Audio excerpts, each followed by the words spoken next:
Hey guys, hope you guys had a great weekend. So taking a look at today's daily chart here, so we actually had a pretty nice little bullish day today. Overall, I was expecting a green day, as I mentioned last week. I was expecting a Monday and Tuesday green. I'm a little indifferent about Wednesday. I think Wednesday will end up being like an inside day, where basically we'll have a bigger green day tomorrow, and then we'll just kind of chop inside there, and that'll give us Thursday CPI, which I'm expecting a pretty big miss on. So let's talk about a couple things here. Biggest thing that happened today is that we did hold the daily 20 EMA as support. We had a huge fight intraday at 370 right here. You can see it took all the way until 2 o'clock to finally break through that level. And once we did, we pretty much took off and we never looked back. So to me, that is also established the daily 8 EMA is now as support. So we have the 8 and 20 as support now, and we have broken through. The biggest thing I'm going to watch is this is the 50 EMA right here. We need to get through that. You can see that's pretty much where we just like dead stopped at. We hit that and just boom, stopped.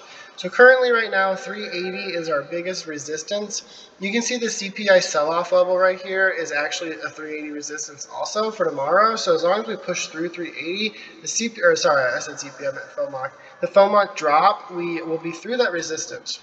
You can see this blue arrow, this is Wednesday. I'm expecting to be somewhere between 385 and 390 come Wednesday. There's a chance we could be up in these 390 range, but I don't think we'll get that high. More or less tomorrow, I think we're going to close somewhere between 384 and 388.6, and then the next day, Wednesday, we'll just probably chop in between here.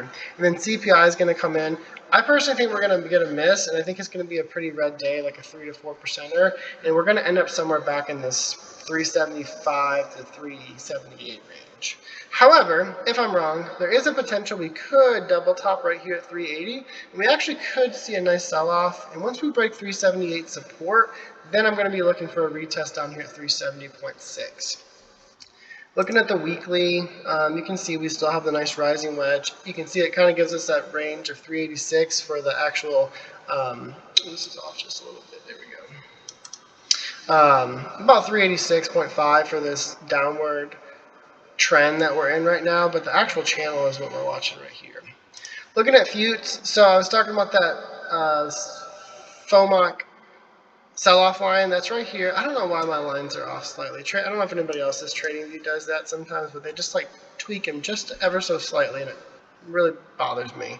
But right here, we're poking through that. It was 38.20 and now, or 38.20, and now we're through that. So the biggest thing that happened on futures is that we continue to hold this 38.750 as support right here, and we broke through key 38.05 right here. So that 38.05 is going to hopefully be turned into support. You can see this purple line right here. It separates this channel right here. I might go through eventually and highlight my channels kind of like I have on SPY here. But for a long time, there wasn't distinct enough channels to do that. But so basically, we're going to look for 38.05 to hold in support overnight and tomorrow, which is the daily 8 EMA. We're going to need to break through the 50 right here at 38.25. And then from there, we're going to pretty much be looking for a target of about 38.64, a potential for 39.25 retest come by Wednesday. If we break down, the next support will be that 37.50, and then we could go all the way down to about 37.25, and then really worst case scenario is 36.75. Looking at Apple, Apple had a pretty red opening, and I was a little nervous for it. However, it ended up holding up much better than, especially Tesla did. So the biggest thing I saw here is we did break down. We did not make a new low, but we ended up coming all the way up here and holding and closing above 138.1 again. So this 138.1 to 138.2 support still holds. That's a bullish thing. And now we kind of got this hanging man candle here. I do expect an upside push tomorrow. Our resistance for the channel is 139.9 for this pretty red bear channel that we're in here. And if we can push through, then we'll be right about here, 142.1. And then we got a gap fill right here at 145. However, support will be right down here at 137.2, followed by 134.9. Now Tesla is just getting creamed again. I mentioned that big diamond pattern, and I was bullish on Tesla after it had bounced last week on Friday that we were going to see an upside move. We did get an upside move at opening, and I wish I would have sold my calls at opening. However, I did not, and I'm taking a pretty good loss on those, which is why I had a red day today. However, we did put in a new 52-week low, so I ended up playing overnight calls on Tesla because of the 52-week low. So if you look at our trend here, every time we have broken below this channel and closed below, even closed below it and broken below it, we have seen a pop. So this was a low, we popped the next day. We put a new low in here, we popped the next day. Put another new low in, we had a huge pop here. Put a low in, we did not pop there, but it was not a new lower low. So being that it wasn't a new lower low like this, we could see a pop. I think it was worth the play. If in the morning we break through this level, I'll cut my losses and my calls.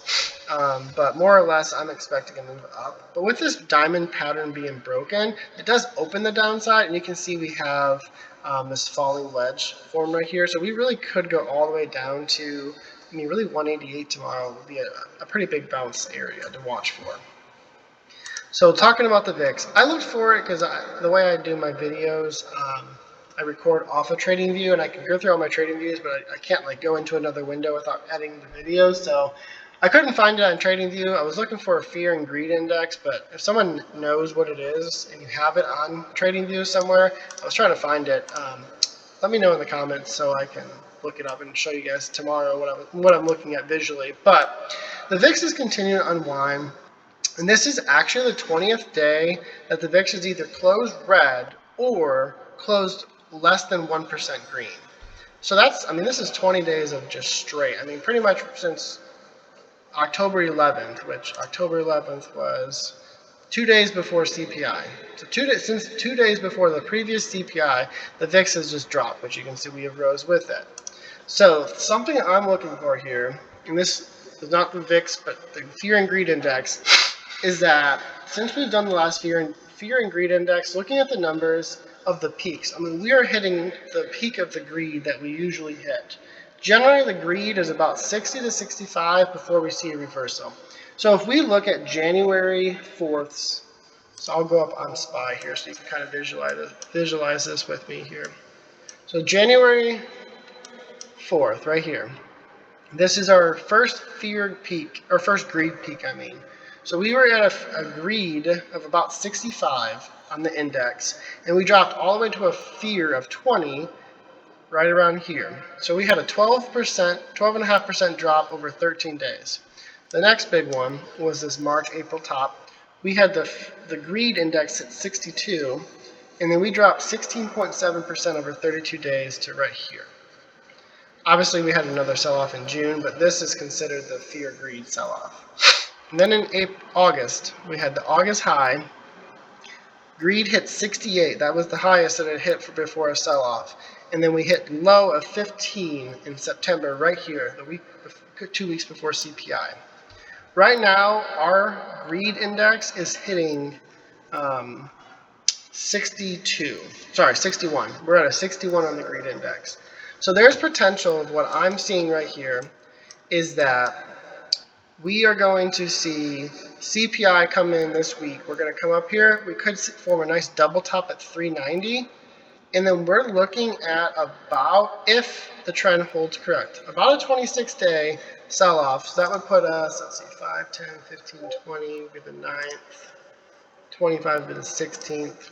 So by between sometime around December 11th, which is here, so it'll be the 12th because 11th is a weekend, we will have about a 15.5% drop, which puts us right around 321, which crazy enough puts us right on the actual bear market support for this 2022 bear market. That puts us right here, about 325 to 321, right about here. So the interesting thing about that time frame is that the 12th is going to be the day before we get CPI. So my numbers, or my dates, were off in my analysis. Let me double check my dates here. Yeah, the 13th. Oh, I guess CPI is on a Monday then. I'm sorry. I'm still kind of got COVID brain here. So Monday is CPI, the 12th. Monday the 12th is CPI, right? here. So we have Monday the 12th CPI, the 13th starts FOMOC, and then the 14th we get our rate hike. So 2 days later we get a rate hike. So by this time frame, and interesting enough, which is crazy because it's actually the sell-off that we're on right now puts us, identical right there to that level. But obviously I think we're going to break through that. So I'm looking at 320. So for me, what I'm thinking here is I think CPI is going to miss this week. I think we get a green day tomorrow. I think Wednesday's going to be inside day. And then I think that Thursday is going to start a pretty massive sell-off. I think that markets are not positioned for a 75 basis point hike or even a 100 basis point hike if everything really is as bad as I expect it to be. And I think that it's going to start the next leg down. The greed index is just too high. The VIX has just unwound too much. And you could even see the June lows here for CPI. This is right where we're hitting. So we're going to be about right there before June. This is right before June CPI when we dumped. And we're in that same area for the dump. So that's kind of where I'm at. That's kind of what I'm watching. I'll keep you guys updated as the week continues. Other thing to keep in mind here on Bitcoin, Bitcoin's still doing really nice. It's still in its upward channel. It did break through its rising wedge here now. So it is back under its daily AEMA and closed back under its AEMA. However, we are holding this 20.3 support still, which is the 20 EMA. So I'm going to be watching that going forward and see if we can get a crossover this 100 EMA and try to close another day over the 100 EMA. All right, I hope you guys had a great day, and I will see you guys tomorrow. Thanks for tuning into this video. Don't forget to go ahead and like and subscribe to stay updated. Here's the Lifetime Discord link. If you're interested, go ahead and you can type that into your browser. If that one doesn't work, just go ahead and send me a message or drop me a comment, and I will give you a new link. Here's some of the benefits. I do a pre-market analysis every day with key support and resistance level. I do a live commentary all day long on SPY. I do post my live intraday scalps and level-to-level plays. You can follow me on YouTube, Twitter, Instagram, or TikTok, and on Reddit, my name is Daddy Dersh.